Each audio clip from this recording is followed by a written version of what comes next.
The headlights cut through a wall of fog as Lily drove away from Elmridge for the first time in her life. Her hands shook on the steering wheel. She could still see the welcome sign glowing in the rear-view mirror. Welcome Elmridge, a place to remember. But then, as she blinked, the sign faded like smoke. The road behind her turned dark, as if the town had never existed. Her phone lost signal. The music died, and the world went silent except for the hum of the engine. When she looked back again, there was nothing. No houses, no trees, not even the faintest glimmer of light. It was as if the fog had swallowed her entire hometown. Her stomach turned cold. She whispered, "What did I just leave behind?" Hours later, when she tried to return, the GPS showed only blank space where Elmridge should have been. And when she finally saw the old diner at the edge of town, it looked wrong. New paint, new sign, no memory of her. Inside, a woman with pale eyes said, "They all left. And when they came back, the town forgot them." That was the moment Lily realized she had lost more than a home. She had lost her existence. 2 weeks earlier, the air in Elmridge smelled like rain and would smoke. Everyone knew everyone. Doors stayed unlocked. Kids rode bikes until dark, and Mrs. Turner's pie shop on Main Street never closed before sunset. Lily had lived there since birth. At 26, she dreamed of seeing the world, but part of her feared what leaving might mean. Her grandmother used to tell her, "Elmridge keeps who it loves, but it forgets who turns their back." Lily thought it was an old superstition, a story to keep people from moving away. Yet deep down, she felt that the town itself was watching her, waiting. On the morning of her departure, the mist rolled in earlier than usual. The hills looked softer, like they were hiding secrets. Lily stood outside her small white house, suitcase by her feet, breathing in the heavy air. Her best friend Jonah arrived to say goodbye. "You'll be back before winter," he teased. "Maybe," she smiled. "But if I'm not, don't forget me." Jonah laughed. Impossible. He didn't know how wrong he was. The drive to the city was quiet. The fog followed her for miles, wrapping around the car like a living thing. She told herself it was just weather, but her chest felt tight. When she reached the highway, the radio flickered. Every station whispered her name before cutting to static. Then the voice of an old woman broke through. "You shouldn't have left." Lily slammed the radio off. Her hands trembled. At a gas station 50 miles away, the clerk gave her a puzzled look. "Where you coming from?" "Elmridge," she said. The man frowned. "Never heard of it. You sure that's around here?" She laughed nervously, thinking he was joking. But later, when she searched the map on her phone, the name Elmridge didn't appear. The space was blank, just forest and empty road. Days passed. City life should have felt exciting, but something was missing. People she called, friends, co-workers, even her mother, didn't answer. Their numbers rang once, then disconnected. Her emails bounced back. Her social media page wiped itself clean, like she'd never existed. When she looked at old photos, faces were blurred, buildings gone. The only picture still clear was of her grandmother's house, and even that flickered when she zoomed in. One night, unable to sleep, she whispered to herself, "I have to go back." The return trip felt shorter, though the fog was thicker. When she reached the hill overlooking the valley, she expected to see the warm lights of Elmridge below.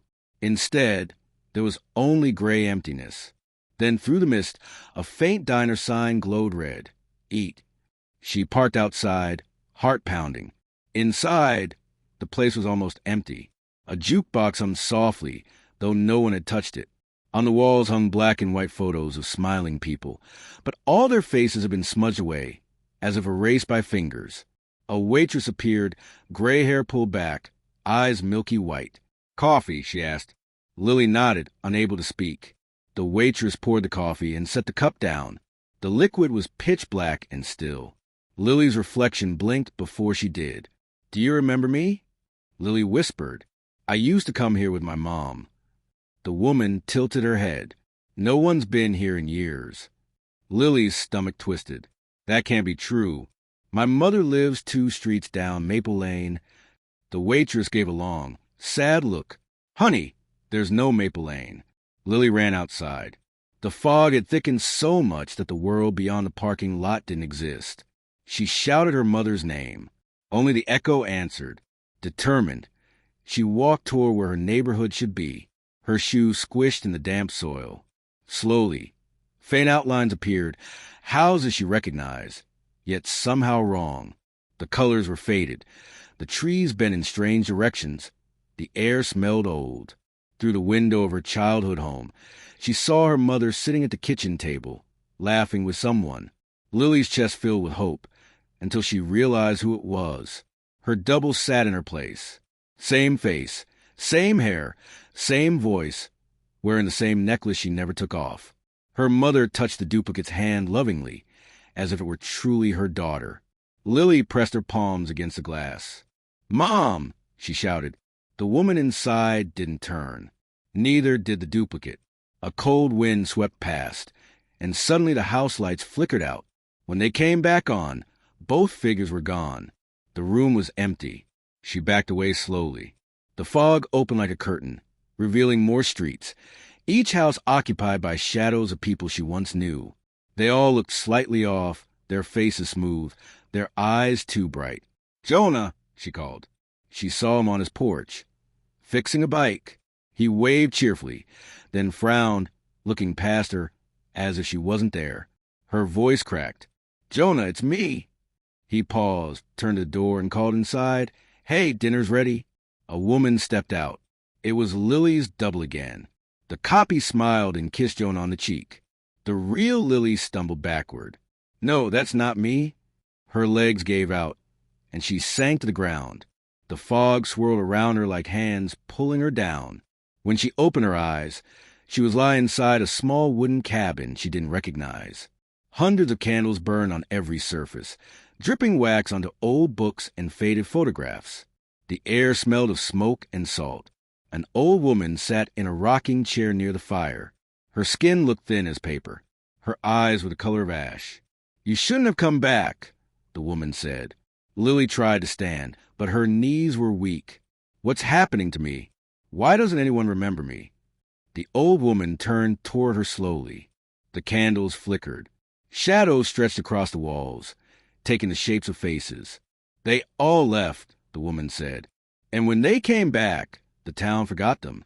Lily's breath caught in her throat. Outside, the fog began to whisper her name again. For a long moment, Lily couldn't breathe. The old woman's words echoed inside her head like a bell. She stared at the fire, trying to make sense of them. "What do you mean the town forgot them?" she asked. The woman's eyes flickered with the reflection of the flames. "When someone leaves Elmridge, the town closes its memory around them.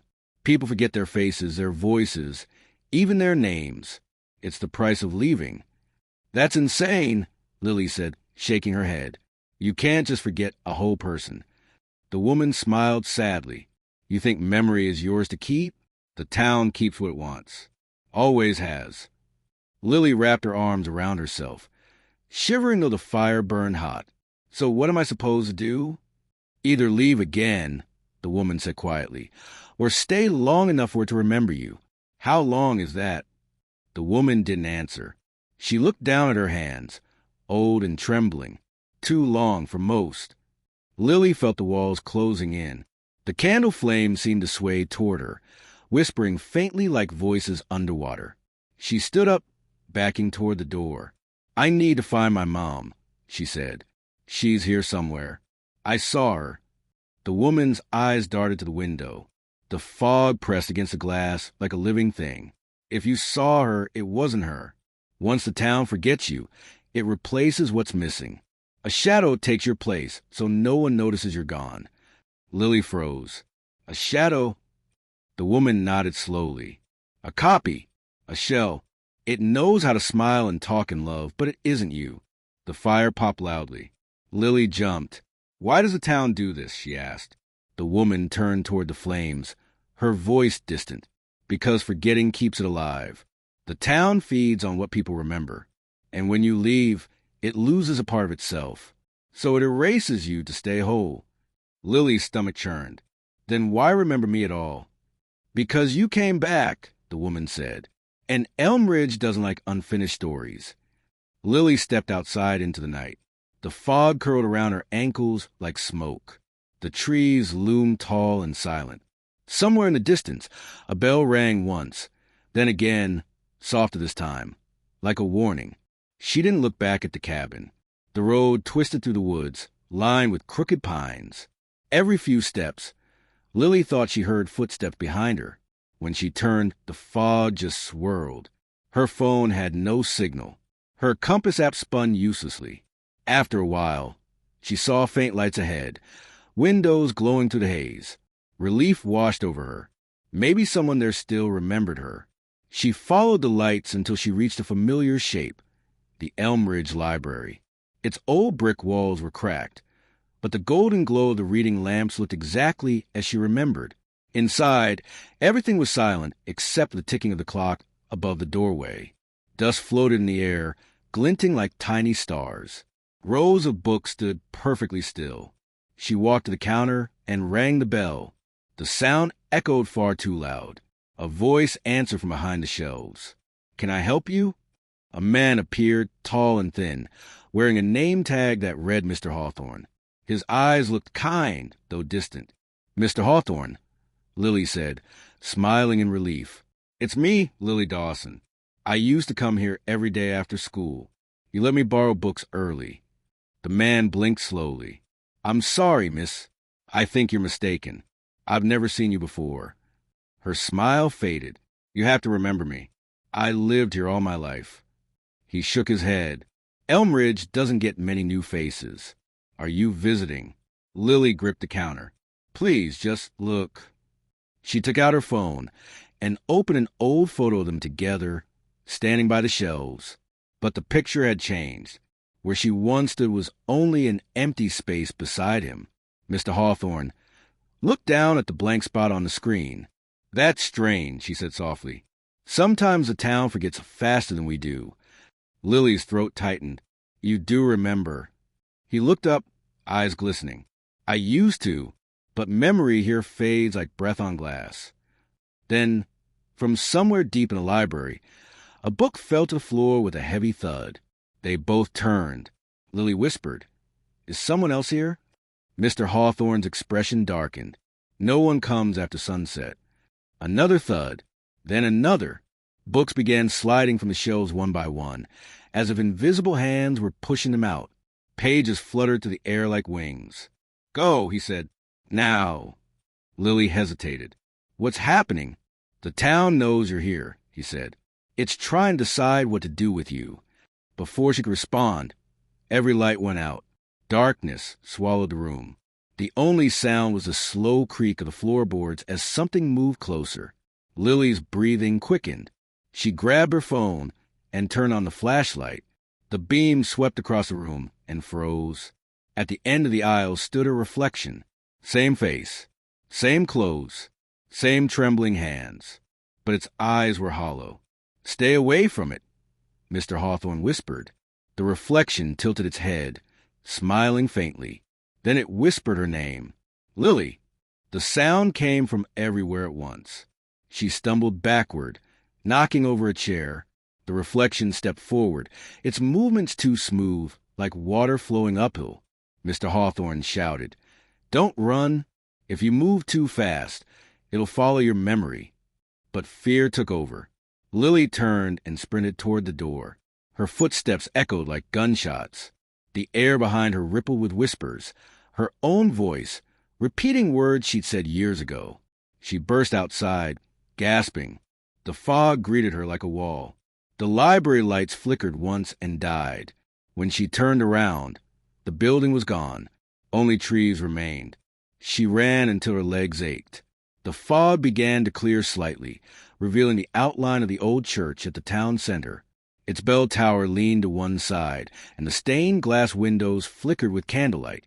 Inside, the pews were covered in dust. The air smelled like old rain and wax. A small group of people knelt at the front, heads bowed in prayer.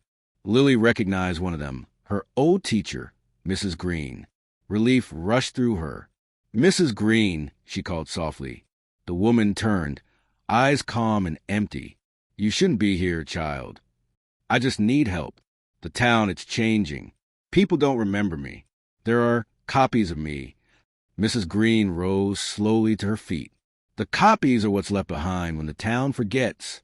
But sometimes they wake up when the real one returns. Wake up, Lily whispered. Mrs. Green nodded. And when they wake, they want to stay. The others in the church began humming softly. Their voices blended into one low note, rising and falling like a heartbeat. The stained glass flickered. Lily took a step back. What are they doing? Reminding the town, Mrs. Green said.